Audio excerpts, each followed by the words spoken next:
በክልላችን የአንድ ጀንበር የአረንጓዴ አሻራ ተከላ መርሃ ፕሮግራም ላይ እንገኛለን። ይህም እንደ ሀገር በዛሬው ዕለት 800 ሚሊዮን ችግኝ ለመትከል የተለያየ ዘርፈ ብዙ ጠቀሜታ ያላቸውን ችግኞችን ለመትከል የጀመርንበት ፕሮግራም ነው። ይህ ተከላ በሁሉም የክልላችን አካባቢዎች ከጠዋቱ 12 ሰዓት ጀምሮ በእንደዚህ አይነት ሁኔታ እየተከናወነ ይገኛል። አጠቃላይ የአረንጓዴ አሻራ ፕሮግራም ጠቀሜታ ስናነሳ ይሄ ፕሮግራም በክቡር ጠቅላይ ሚኒስትራችን ኢኒሼቲቭነት ከተጀመረበት ከ2011 ዓመተ ምህረት ጀምሮ በየዓመቱ ክልላችንም እንደዚሁ እየተከለ መጥቷል። እነዚህ የተከልናቸው ችግኞች በአንድ በኩል ለምግብነት የሚውሉ የአትክልትና ፍራፍሬ ዝርያዎች በስፋት የተተከሉበት ከነሱ ውጭም እንደ ቡና አይነት በአካባቢው በጣም የሚታወቁና ገበያ ተኮር የሆኑ ምርቶች፣ የሻይ ምርቶች እንደዚሁ የተተከሉበት ከዛም ባሻገር ሌሎቹ ደግሞ የደን ውጤቶች የሆኑት በተለይ ከጥምር ደንም ጋር ተሳስረው ራሳቸውንም ችሎ ደግሞ ለተለያዩ የደን ውጤቶች አገልግሎት የሚሰጡት አይነት ዛፎችን እየተከልን መተናል። የተከልናቸው ዛፎች የጽድቀት ምጣኔም በክልላችን በምናይበት ሰዓት የእርጥበት ሁኔታም በእኛ አካባቢ በጣም የተሻለ ስለሆነ በጣም የተሻለ የጽድቀት ምጣኔ አለው። እነዚህ የተከልናቸው በየአካባቢው በምናይበት ሰዓት ላይ በተለይ በፍራፍሬ ምርት ላይ፣ በአቮካዶ ላይ፣ በማንጎ ላይ፣ በሙዝ ላይ፣ በቡና ላይ እና ሻይ ላይ የተከልናቸው ዛሬ ለውጤት ደርሶ ከነሱ ፍሬ እየተቋደስን እንገኛለን። በዚህ ምክንያት ወደ ገበያ የምናቀርበው በቤት ውስጥ የምንጠቀመው የአትክልትና ፍራፍሬ ምርት መጠን ጨምሯል። የምግብ ዋስትና በቤተሰብ ደረጃ እንዲረጋገጥ አስተዋጽኦ ፈጥሯል። ከቤተሰብ ምግብ ዋስትና ባሻገር በተለይ በአርሶ አደሩ ማሳ ላይ በተደራጁ ወጣቶች ማሳ ላይ የተሰሩት የአትክልትና ፍራፍሬ ምርቶች ወደ ገበያ እየቀረቡ ለወጣቱ ለአርሶ አደሩ የኢኮኖሚ አቅም ፈጥረዋል። ገበያን እያረጋጉልን ይገኛሉ። በሌላ በኩል በተለይ እንደ ቡና አይነት ሻይ አይነት ምርት የተከልናቸው ደግሞ ገበያ ተኮር ምርቶቹ ደርሰው የቡና ማሳችን መጠን እንዲያድግ አድርጓል። ወደ ማዕከላዊ ገበያ የምናቀርበው የቡና መጠንም እንዲጨምር አድርጓል።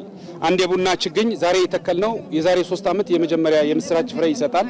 በዚህ አይነት ሁኔታ አሁን መጀመሪያ 2011-12 የተተከሉት ዛሬ በስፋት ምርት እየሰጡ ያሉት ናቸው።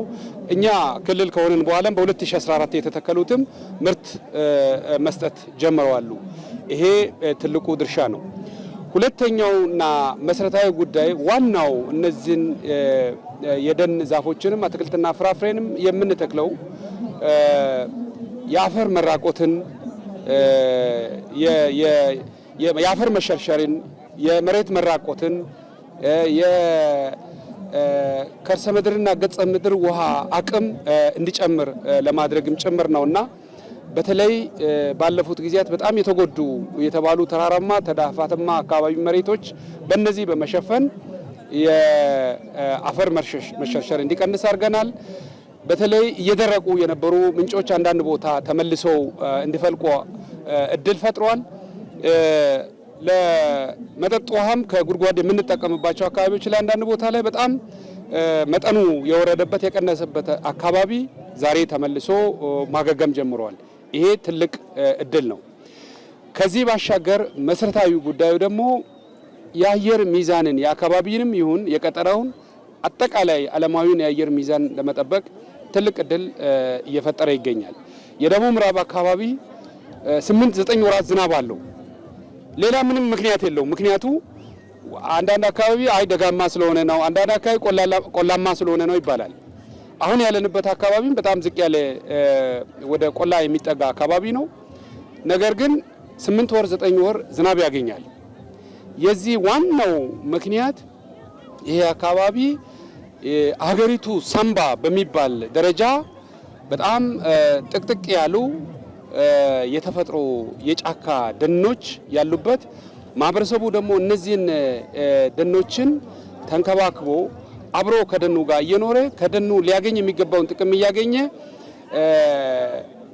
የበለጠ እየሰፋ እያደገ እንዲሄድ እንክብካቤ እየሰጠ በማቆየቱ ይሄ ደን ለዚህ አካባቢ እርጥበታማ አየር፣ ዝናባማ የአየር ጸባይ እንዲኖር እድል ፈጥሯል። ስለዚህ የኛን አካባቢ የአየር ሚዛን መጠበቁን በዚህ በአይን እያየን ነው ያለነው። ከኛ አልፎ ደግሞ ይሄ እርጥበት ለቀጠናውም አጠቃላይ ለአገሪቷም አልፎም ደግሞ ለዓለም የአየር ንብረት ሚዛን መጠበቅ አስተዋጽኦ የሚያበረክት ነውና አሁን እየተከልን ያለውን ችግኝ ብቻ ሳይሆን ባለፉት ጊዜያት የተከልነውን በየጊዜው እየመጣን እየተንከባከብን እያየን ነው ያለነው። በተለይ የተተከሉ ችግኞች ጸድቀው ራሳቸውን ችሎ እስኪወጡ ድረስ በአረም እንዳይበሉ እንዳይጠቁ መከላከል፣ በእንስሳትና በሌሎች በሰዎች ንክኪ እንዳይጎዱ ያንን የመጠበቅ የመንከባከብ ኃላፊነት የእያንዳንዳችን ነው። በዚህ ደረጃ ላይ የኛ ማህበረሰብ በእውነቱ ሊመሰገን ይገባል።